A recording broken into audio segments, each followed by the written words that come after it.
علی رضی اللہ تعالیٰ عنہ نے فرمایا، جس زبان سے جھوٹ نکلنا بند ہو جائے اس زبان سے نکلی ہوئی ہر دعا قبول ہوتی ہے۔ اگر کچرا دکھائی دے تو پانی چھان لیتے ہیں، جو اعلیٰ ظرف ہوتے ہیں وہ غلطی مان لیتے ہیں۔ جیسی کرنی ویسی بھرنی، نہ مانے تو کر کے دیکھ، جنت بھی ہے دوزخ بھی ہے، نہ مانے تو مر کے دیکھ۔ ایک عورت آپ کی ساری غلطیاں معاف کر سکتی ہے، صرف ایک غلطی نہیں، لیکن بس وہ غلطی دوسری عورت نہ ہو۔ عورت صرف اس مرد سے بالکل نہیں ڈرتی جسے وہ پیار کرتی ہو، اور مرد اس عورت سے ڈرتا ہے جس سے وہ سچا پیار کرتا ہو۔ عورت سب سے طاقتور اس وقت ہوتی ہے جب مرد اسے کمزور کہے۔ مرد کی پسندیدہ عورت بڑی نکچڑی ہوتی ہے کیونکہ اسے چاہے جانے کا غرور ہوتا ہے۔ اصل مرد حالات سے لڑتا ہے، جبکہ کمزور مرد عورتوں سے لڑتا ہے۔ لوگ بدلتے نہیں ہیں، بس اتنا ہوتا ہے کہ یا تو آپ میں ان کی دلچسپی ختم ہو جاتی ہے یا پھر آپ سے زیادہ دلچسپ کوئی اور مل جاتا ہے۔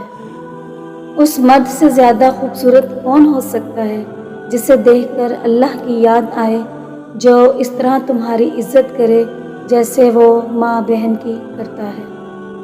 بہادر مرد کی ایک نشانی یہ بھی ہے کہ وہ عورت کو گالی نہیں دیتا۔ خوبصورت مرد وہی ہوتا ہے جو عورت کی عزت کرنا جانتا ہو۔ چہروں اور قد کاٹ سے مرد خوبصورت نہیں بنتے۔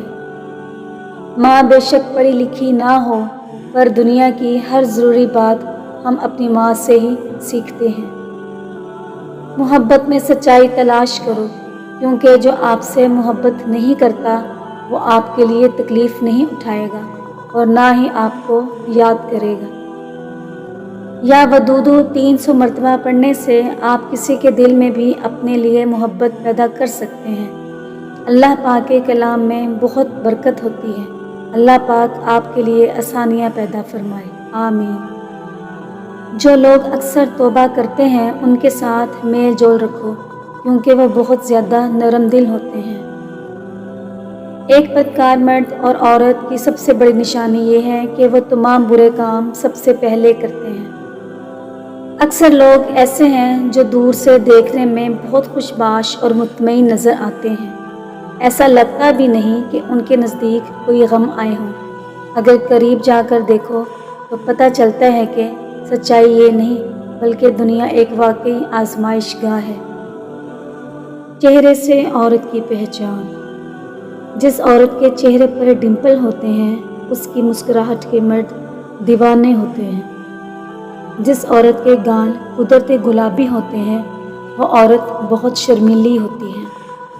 جس عورت کے چہرے پر ہلکے ہلکے بال ہوتے ہیں وہ بہت خوش قسمت ہوتی ہے۔ اگر تم اس کو نہ پا سکو جسے تم چاہتے ہو، اس کو ضرور پا لینا جو تمہیں چاہتا ہے، کیونکہ چاہنے سے چاہے جانے کا احساس زیادہ خوبصورت ہے۔ اگر آپ کو میری یہ ویڈیو پسند آئی ہے تو آپ میرے چینل کو سبسکرائب کیجیے اور اپنے پیاروں کے ساتھ اسے شیئر کیجیے اور بیل نوٹیفیکیشن کے بٹن کو دبا کر میرے چینل کے ساتھ جڑے رہیے۔ Thanks for watching my all videos.